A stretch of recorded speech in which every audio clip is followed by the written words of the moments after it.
the Raiden Shogun, the God of Eternity, the Immortal Shogun. Just who is this highly respected figure of Inazuma? Today we will be taking a look at some of the information we have about Ball, the Electro Archon, and making some interesting speculations, so stay tuned and enjoy. I love you, David. Cadence. When divine punishment is administered, it is the pinnacle of the Raiden Shogun's skill.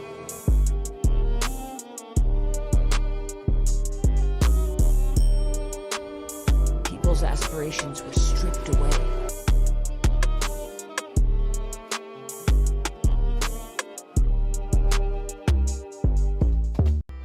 This body is the noblest and most eminent of all in this world.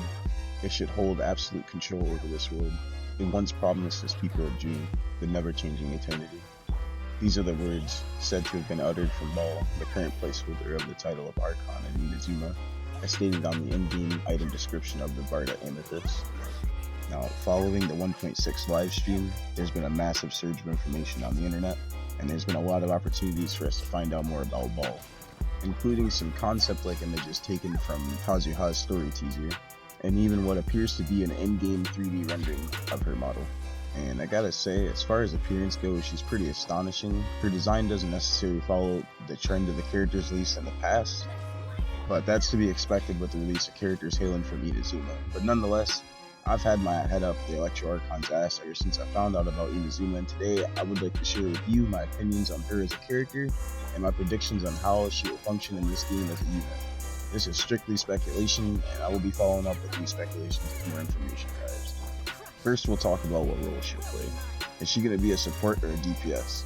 Now, this is a question I hear most commonly thrown around about the Electro Archon, and I have this as my response. You can DPS with Chi-Chi. And as with the trend of the two previously released Archons, the kits are mostly oriented around support, but that does not go without DPS potential or qualities. Venti being released so early in the game's lifespan was deemed a support, which he is, but later in the game's lifespan, people have warped and turned him into a powerful DPS, in some cases an optimal one. But this goes to show that support powerhouse units like Venti can be driven to the levels of a viable DPS. The trend is no different for the homie Zhongli, and after receiving the gift of resistance stripping, his potential as both a support and a well-edged DPS were sent through the roof. Venti soloing Twisted Realms, Zhongli meteors closing the curtains on Spiral Abyss floors, I believe Ball will be no different in versatility. That being said, I believe that she will be a more or less support-based unit with similar realms and DPS quality. And how exactly will she function on and or off the field? Now, this is interesting to think about, right? Especially when looking at the specific ways both Archons we have support us already. We have grouping with some energy battery age with Venti, and shielding paired with res stripping for Zhongli. Also the unique petrifying effect. Both these providing an answer for some of the most challenging content in the game, turning some of the most challenging Spiral Abyss floors into a trivial matter of time. So this draws the question as well of what will she be bringing to the players that is new. When I think Electro, I think speed, and when I think Eternity, I think time. Perhaps she will be halting the enemies in time, or granting a buff to character speed unmatched by any character before her. Is it a simple damage buff that grants us insurmountable attack? And what will be the incurring benefits of utilizing her in a team? We have not yet had an Electro unit who can heal or support that can greatly reduce team cooldowns. Lingering off-field damage is however the common trend with these Electro types, unincluding Razor and Kachin. Perhaps her support will come in the form of a high damage dealing sentry off the field. It is difficult to know at this point how she will function, but we have some pre-existing Electro units to infer from.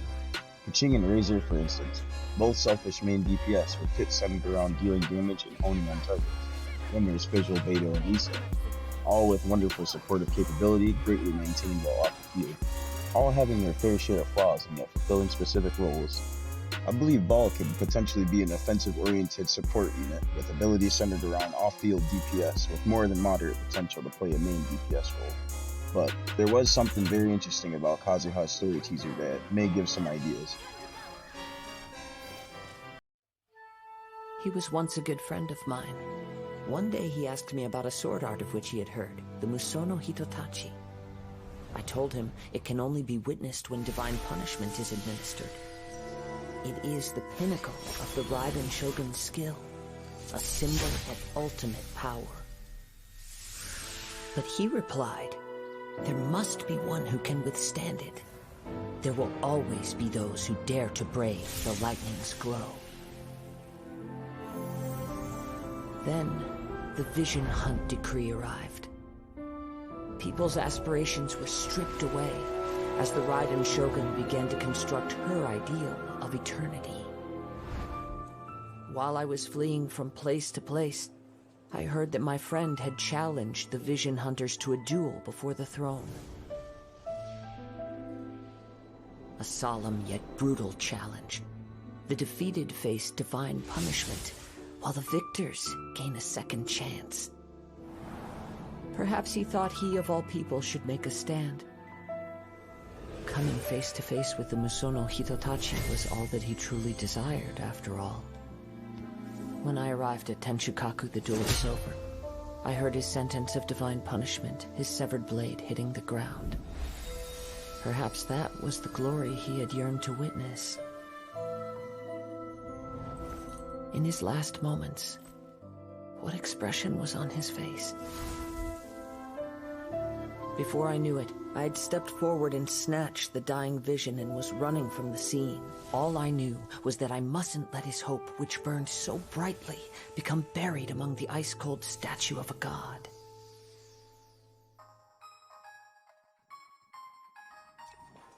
After seeing this, it's hard to deny that Baal's kit will more than likely feature some more or less offensive attributes. And as we've seen, her blade is powerful enough to slash through another. This Misono Hidetachi sword style seems to be pretty fucking wicked. Only being used on the scene of divine punishment. But oddly enough, despite this image, she is listed as a polearm user.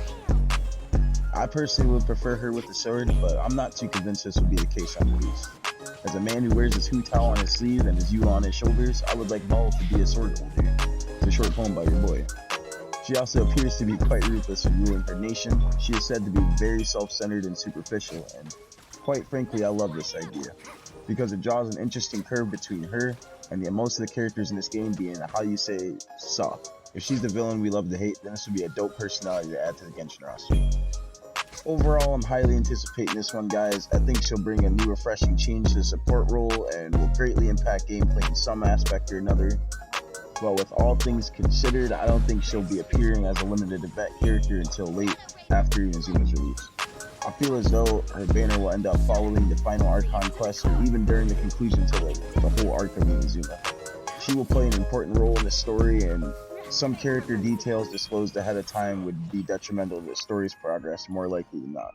I think we'll be waiting for a while, but that is why we simp loyally. That is why we save all the primo gems, we farm ahead of time, we salute to the waifu, and most importantly, we keep faith. I plan on C6ing her on the day one launch, so we'll have our answers to all these questions that have been drawn by recent details. But anyways, thanks for watching this video, and let me know in the comments what you guys think Baal will be like in the actual game. If you have any more information on her, feel free to leave that in the comments as well. It's Crazy Abyss, and I'm out of here. As always, good luck with the mission.